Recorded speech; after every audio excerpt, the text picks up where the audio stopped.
I think my whole fat loss journey is going super well so far. The past week, at the time of recording this, when Miles came to visit me, was a great mental reset almost, because now that more sociable week is done, I'm just ready to get back into a routine and ready to carry on with my calorie deficit and just ready to be consistent as hell once again. So the first one of 2 days of this vlog video is going to be me in Lisbon, but then from then onwards, it's me just back in routine and giving it my all and teaching you a few more things.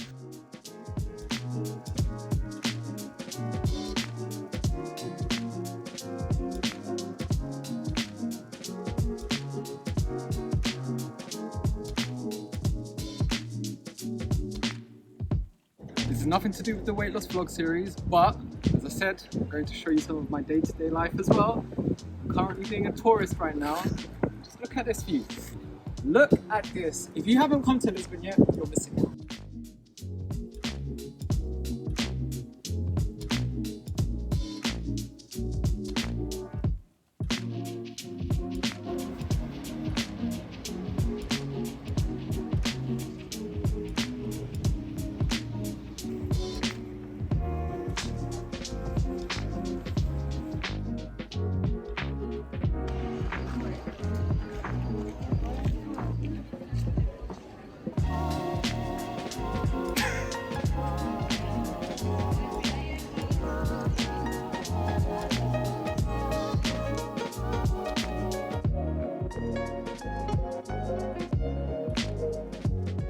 As I've said already, the last week was just more of a social week. I was more in holiday mode. I will show you the data shortly, but otherwise I'm not going to change anything. I'm going to keep doing what I was pretty much doing before the more holiday mode week, because I was making tremendous progress with it, and I'm super excited for what's to come on the back of that. I'm going to specifically speak about the last 2 weeks. First week, a very good amount of consistency, considering it was my birthday that week.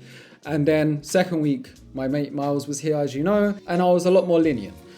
Less consistent days, but that's okay. Interestingly, my weight has still gone down, the average by the end of the week. I would say it's mostly because I wasn't taking the piss with my nutrition. I was still letting myself enjoy myself, but I kind of knew when to stop. Still got 3 training sessions last week, even though I was on holiday mode, because Miles loves training as much as I do, so it was easy to get those in. Overall, I got 77% consistency rounded. This October, my aim is to beat that. But otherwise, that is pretty much it for this week. So I'm just outside the gym now. I'm about to do my second session this week post Lisbon, and it's an upper body workout, which I'm very much looking forward to.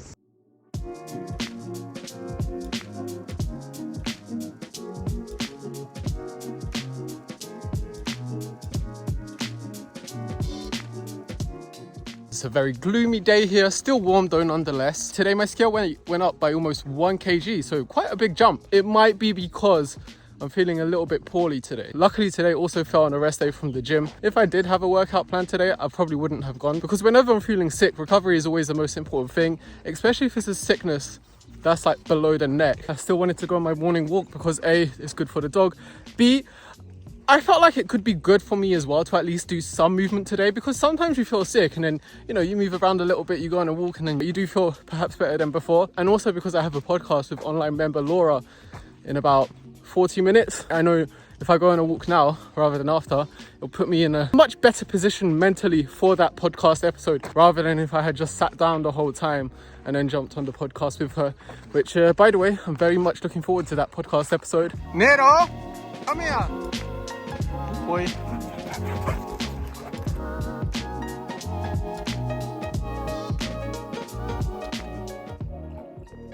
I am still feeling a little bit poorly. I am much better than yesterday, so I will get a training session in today. I probably won't go for any personal bests or anything, but I definitely do feel like the exercise would do me good. On another note, I did finish the podcast episode yesterday with online member Laura. It was a really good episode. I'm kicking myself a little bit because I didn't show any of it to you on video, but the moment's passed now. I'm going to leave the link for the podcast episode on Spotify and Apple Podcasts in the caption of this video.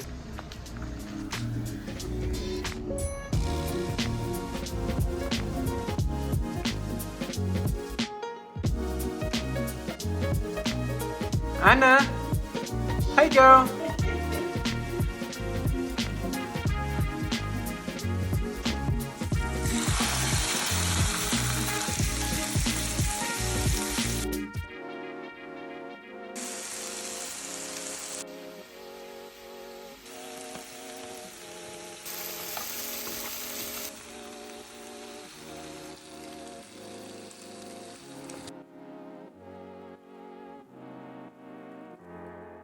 As you know, 2 days ago, I told you I was feeling quite ill. Then yesterday, I was feeling much better, so I went to go and train.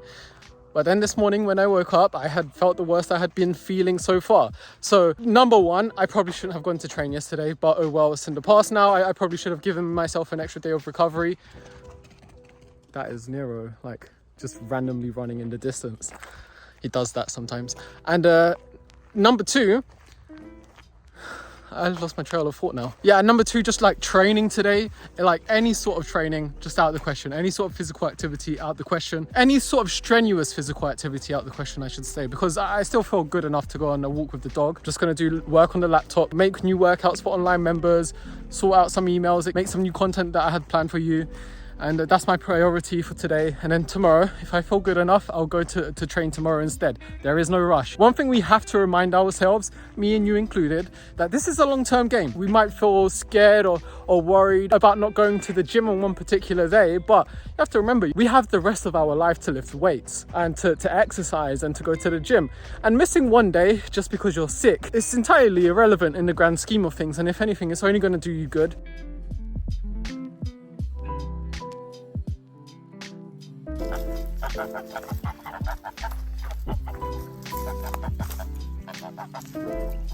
So this morning, as you saw, I had a massive scale weight spike. It could be down to a variety of reasons. I personally think it's because I had my last meal later than usual last night, so I've got more food content inside of me this morning. But regardless, it doesn't matter. This is something very normal.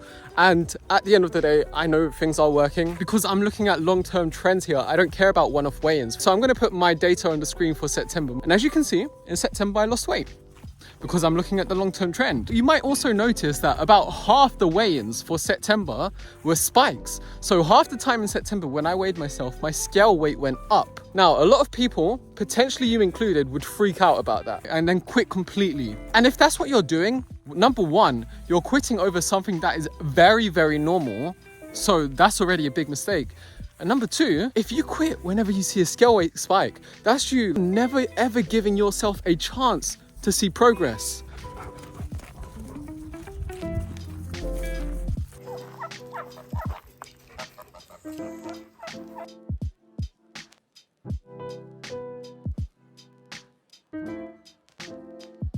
As you can see, it's just a very solid week of consistency. I've been comfortably hitting my calorie goal, hit my protein goal most days. Steps, like I was just hitting them.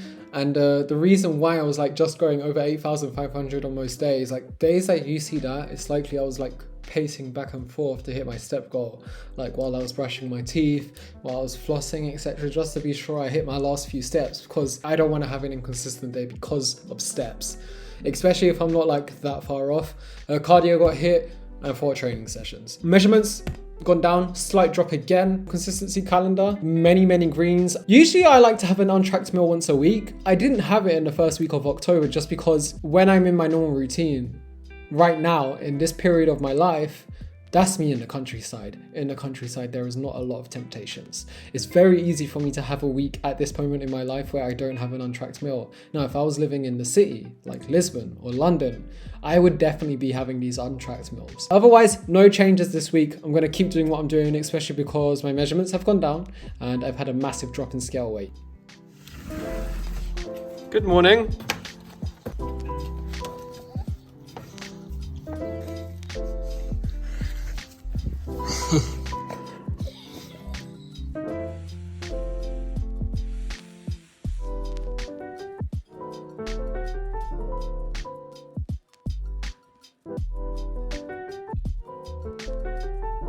The reason why people have protein shakes is because it is literally just a convenient source of protein. For example, in that video, I had about 25 grams left of protein for the day that I still needed to hit. It was already about 8 p.m, 9 p.m. I already had dinner, so I wasn't going to cook up a chicken breast. I wasn't going to cook up a steak, nor was I in the mood for that.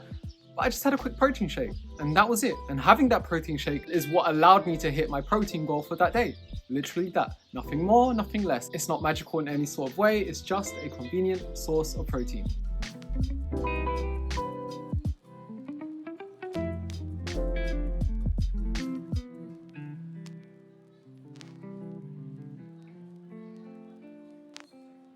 I thought I'd talk to you about how I get my protein intake up, because chances are you've been watching me aiming for about 180 grams of protein a day right now, and you're probably thinking, how the hell does Leo try and aim for 180 grams of protein a day when I'm struggling to hit like 100 grams out here? So worry not, I'm gonna go through some tips, tricks that you can use in no particular order. Tip number 1 is if you're struggling to get your protein intake up right now, then double the portion sizes of your current protein sources during your meals. So if you're eating like 100 grams of chicken breast at lunch, have 200 grams. And it's as simple as that. And I feel like sometimes it's just so easy to overcomplicate it, overthink it, etc. Whereas in reality, yeah, it's just increase the current portion sizes of your current protein sources. And if you're not having protein sources in each of your meals, so you can't increase the portion sizes, then that's another issue, because that brings me on to point number 2. If you're not having a protein source with every single meal, but meanwhile you're saying you're struggling to get your protein intake up, then that's another reason why. Because you need to make sure that you're having a protein source with each and every meal. Within each meal, you should be aiming for about at least 25 grams minimum. Of course, if you get more, that's fine. And in the first few days that you try this out, it's gonna feel a little bit tough. That's okay, that's normal. Habits take time to pick up. Figuring out what works takes time to pick up. But the more you practice it, the more you make a conscious effort to find out which protein sources work with each meal, which ones don't, then with time, you'll start to understand, okay, if I, have maybe prawns for dinner and I have maybe a little bit more than I usually otherwise would have, then that's going to, help me hit my protein target for the day. Point number 3, I see this quite often. Maybe you are doing this, maybe you're not, but a lot of the times people, they don't really think about their protein intake throughout the day. And then when they get to the end of the day, they're like, whoa, I'm way behind for my protein intake for the day. Like now I feel like I have to have an entire chicken. So what you need to do is front load your protein intake for the start of the day. So at the start of your day, that's where you need to be trying to get the majority of your protein in at. So at breakfast, aim for like a good 35, 40 grams. And that might sound like a lot, but again, with time, it gets easier because you figure out what it is you need to do at breakfast to hit that amount of protein. And trust me when I say, if you hit that at breakfast time, the rest of the day isn't going to feel anywhere near as hard. In fact, the rest of the day, you might just feel like you hit it naturally all of a sudden, because you're no longer trying to play catch up nearly every single day. That must get tiring in itself. Point number 4, vary your protein sources if you get bored. And if you're on a weight loss journey like myself right now, ideally you want these sources to be leaner sources of protein, so lower in fat. If I was to give you more specific options, and there's so many, different protein meals or snacks that you could have, as I always say, you're only limited by your imagination. 3 potential ones that you could go for is number 1, an omelette. Like that, so that could be your breakfast, an omelette. Obviously, you're gonna chuck eggs in there. You could probably put some egg whites for extra protein. It's going to help you get your vegetable intake up as well, because then you could put broccoli in there. You could put peppers in there. You could put mushrooms in there. Number 2, you could use stir fries. Stir fries are such an easy way to get your protein intake up and your vegetable intake up at the same time. And then the final one you could have is a smoothie.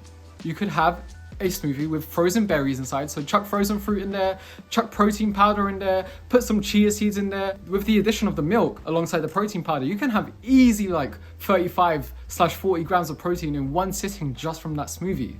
Again, you're only limited by your imagination. You can literally just Google it right now, in fact. I don't even have to give you any more suggestions. You can Google it. But otherwise, to summarize, increase the portion sizes of your current protein sources, vary sources so you don't get bored, front load your protein at breakfast, and make sure you have a protein source at each meal.